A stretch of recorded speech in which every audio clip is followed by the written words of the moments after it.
Fallu bu leen ko faale. wa rahmatullahi taala wa barakatuhu man soxna May Sow maa ngi leen di leen siyaar di leen jox rendez-vous le 19 mars ci jaal jaale Cheikh Mouhamadou Fadal Mbacké li mu daara yi ak liggéeyam ak Serigne Touba le 19 mars bu ko kenn tardé insha Allah wa aleykum salaam. asalaamaaleykum wa rahmatullahi taala wa barakatuhu man soxna Mbène Diop maa ngi leen nuyu di leen siyaar te li leen jox rendez-vous le 19 mars jaar jaar Cheikh Mouhamadou Fadil Mbacké ci jukkoom ak yërmaaneem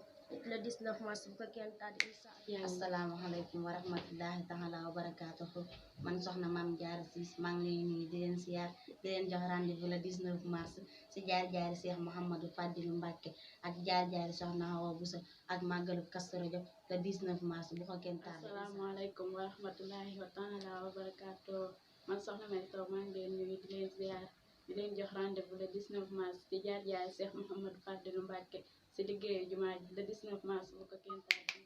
asalaamaaleykum wa rahmatullahi taala wa barakatuhu man soxna Jawaan Ñang maa ngi leen nuyu te di leen ziar di leen jox rendez-vous le 19 mars ci jaar jaar Cheikh Mouhamadou Fadil Mbacké le 19 seere borom xam-xam yi ak bennoom ak njaboot bi le 19 mars bu kenn tardé. asalaamaaleykum wa rahmatullahi taala wa barakatuhu man soxna Mame Moussa Touré maa ngi leen nuyu di leen ziar di leen jox rendez-vous le 19 mars di leen si indi ñaari ponk yi jëm ci suñu ñaari wéy ji le 19 mars bu ko kenn tardé incha allah.